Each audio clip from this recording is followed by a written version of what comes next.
guys, philzeroyt here, weekly merch giveaway winner. Congrats! So the song that's been hanging on my list of warning songs to check out, like by far the longest, is title of this video, Queen of the Murder Scene. I think I was getting comments to do this song since like day one of the first warning song I've ever listened to. And I know, I get all these comments that are like, how have you not checked this out yet? And I don't know, I just kept getting sidetracked, or I'll check out one warning song, which kind of leads to another and leads to another. Like when I did Black Holes, into Breathe, into When I'm Alone. All suggested by you guys, by the way, so it's not my fault. Fight with each other.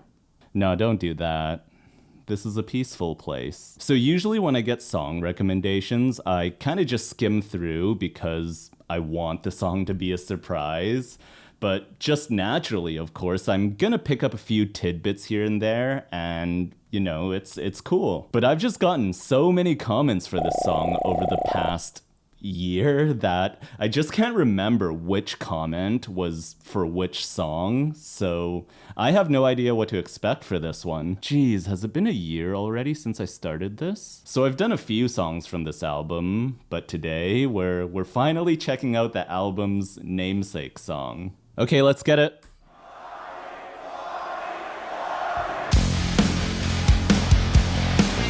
Whoa, what the heck? You don't really wanna be like me. I fuck the tension of being complete. Hi, Danny. You don't really wanna understand what it's like to have blood on your head. The tritones?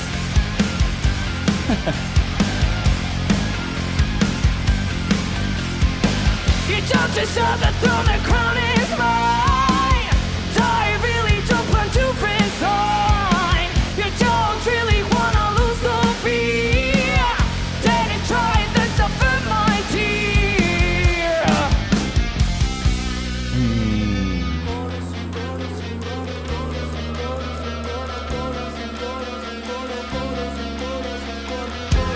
What are they saying?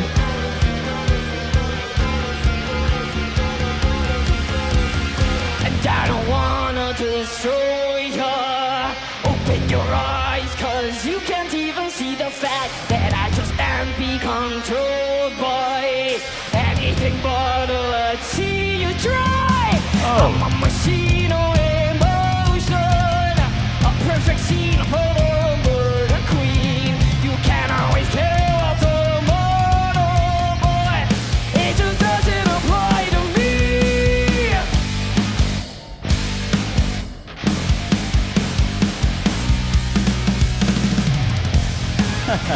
Okay, I see you. Wow. I did not expect the sound at all, because I think all the songs I've checked out from this album so far were all more kind of emo or punkish, whereas this song is more kind of like classic metal sounding, I guess. I'm trying really hard not to say that it sounds Metallica-ish, because I think we can do better than that. We can go deeper. Okay, so this breakdown's gonna be really fun. It's kind of funny, like the more I listen to their music, the more I'm just used to listening for like their special composition tricks. And so far, I think I actually picked out like every single one of their signature special sauce ingredients, like the call and answer dynamics, the syncopated tags, the Danny vocal scoop, the deconstructed harmony stuff. So let's get nerding. So first, that main guitar riff, or kind of like the whole motif of the song, I mentioned tritones, and you know a band means business when they use this interval. I think I talked a bit about this before in one of the Nightwish videos, but let's have a listen.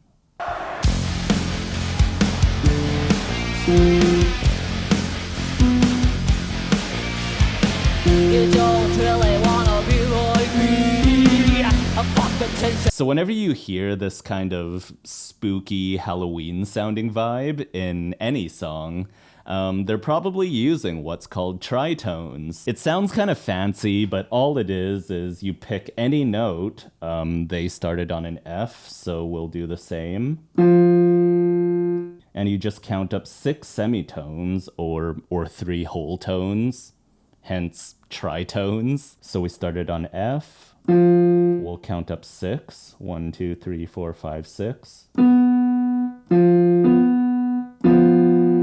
So it's kind of like this clashy, dissonant interval that doesn't sound like a normal harmony, right?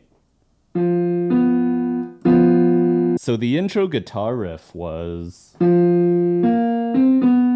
And there's your tritone.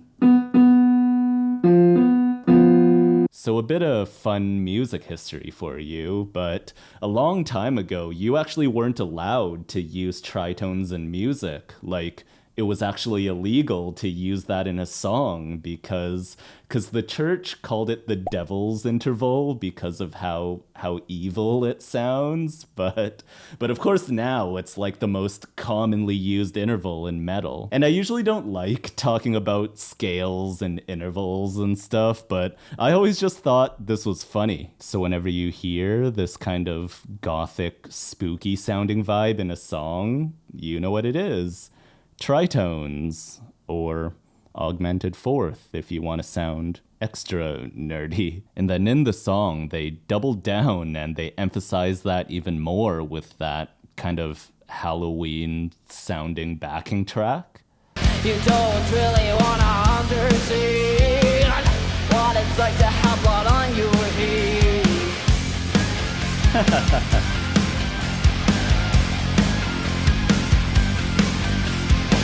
You don't deserve the throne, the crown is mine. So I really don't want to resign. The Danny vocal scoop. You don't really wanna lose the beat. With the call and answer. With that syncopation action, with all the instruments locked in, they're using like all their signature moves here.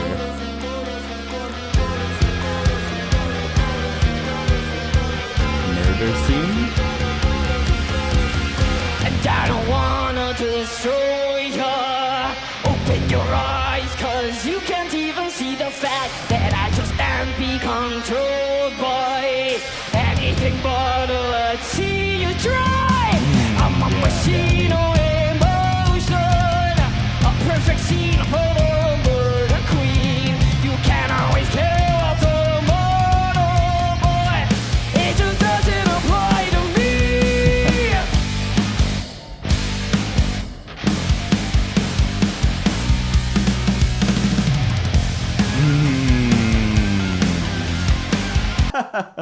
Oh, I love it. So that chorus, I think that's a chorus. So this part for me, it kind of threw me for a loop because normally I'm not a fan of when the vocal and the guitar are like completely in unison, note for note. I don't know, that's just like a personal taste thing. Doesn't mean it's right or wrong. But of course, they made it cooler by doing their warning magic. There's actually a lot going on here. So let's pay attention to the second section of the chorus compared to the first section and see if you notice anything with the melody. And I don't wanna destroy ya. Open your eyes, cause you can't even see the fact that I just can't be I totally controlled. missed this little call and answer here too with Ali and Pau trading back and forth with Danny. Sorry, got distracted. Okay, the melodies. And I don't wanna destroy ya. Open your eyes, cause you can't even see the fact that I just can't be controlled by anything but let's see you try.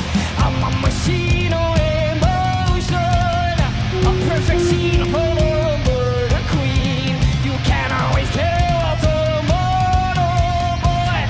It just doesn't apply to me.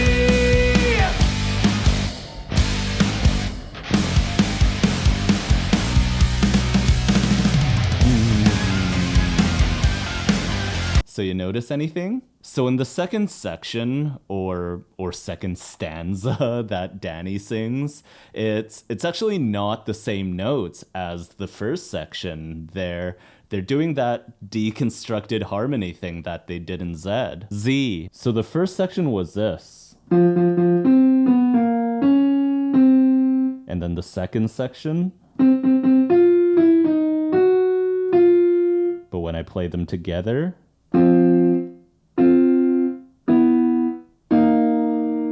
and without getting too into it, like, because they're already playing around with tritones, even if we get these kind of clashy, dissonant harmonies, like,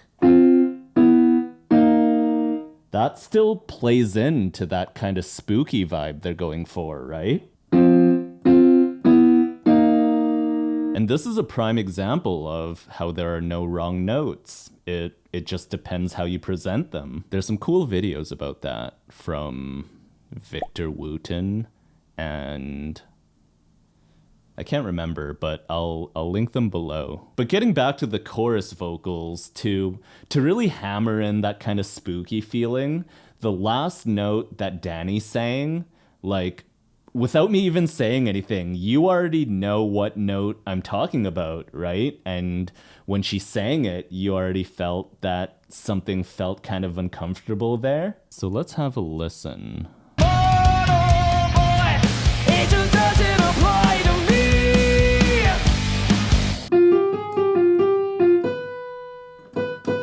See, there's that uncomfortable note.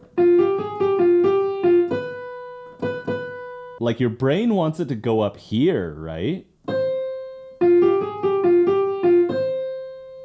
See, that feels like it makes sense. When I played it with that note, you kind of felt like the sense of relief, right?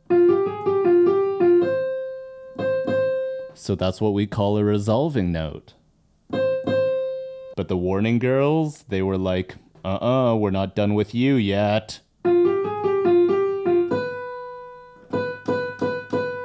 You like that? And I know that they did this on purpose because, here, I can prove it actually. Listen to what Danny sang the first time through. Controlled by anything but let's see you try. I'm a machine of emotion. So the first time through, Danny gives us that resolve note.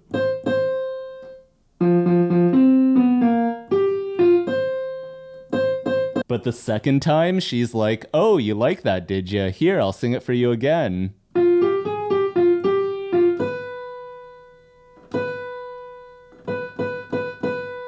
What are you gonna do about it? And of course, musically, what do you think is causing that kind of discomfort with that note?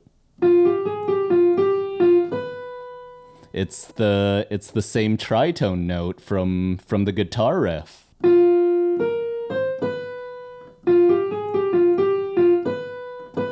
It's the same tritone note.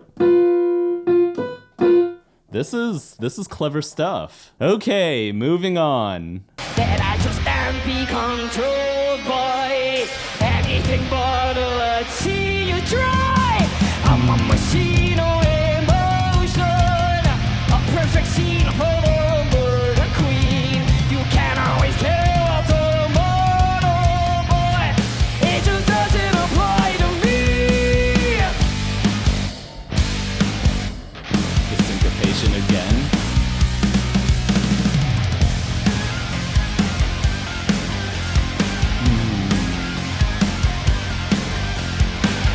Give me something worth living for. All on top will make everything fun. It's not something I like to conceal. I have no mercy and I never will. Shorter verse.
Yeah. If you wanna destroy me, open your eyes, cause you can't even see the fact that I just can't be controlled by anything but a let's see you try. I'm on my scene, no emotion, a perfect scene of a queen. You can't always kill what's immortal, but it just doesn't apply to me. It just doesn't apply to me. Resolve? Guess not.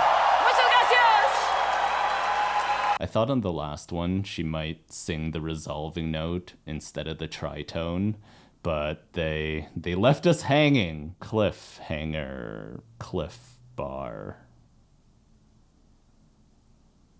I don't know. Okay. I had way too much fun with this video. So, Queen of the Murder Scene. Very classic metal sounding, but I like it.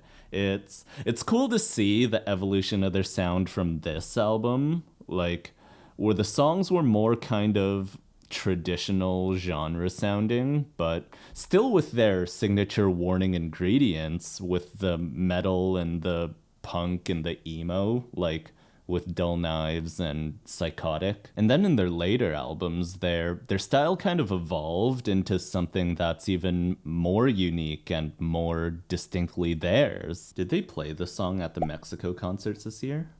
I don't think they played this at either of the shows I went to last year. I keep referencing the Mexico shows because I'm still salty that I didn't get to go. I'm gonna keep saying that until next year, so I am going to Mexico City for the first time in April, 2 months late. I might already be there by the time this is posted. I've stopped over at the Mexico City airport many times to go to Guadalajara, but I've never actually gotten to explore Mexico City, so I'm excited to check that out. I'm going to a baseball game. I'm wearing the wrong hat. This is the GDL team. Would have been a lot cooler if I was going to a Warning show. Are they gonna have another concert series there next year? Do they have one every year? Actually, when I met some of you guys at the New York show, I think some of you said their Mexico show sets are like 2 hours. Could you imagine? That would be so friggin' fire. But I think this scheduling formula they have is working well for them though. Like, Rudy knows what he's doing. They have like their big Mexico concert series, and then the rest of the year they do like supporting acts and festivals, but in between they also have like their own headliner shows sprinkled in. And that's a solid year of touring. This is a busy year. Like, good for them. And thanks to everyone who offered me tickets, by the way. That's like super generous of you guys. I haven't had a chance to respond to everyone yet and check dates and stuff, but I'm gonna do that ASAP. Rocky. And I haven't really checked which show or shows I can make it to yet, but hopefully I'll get to meet more of you guys this year.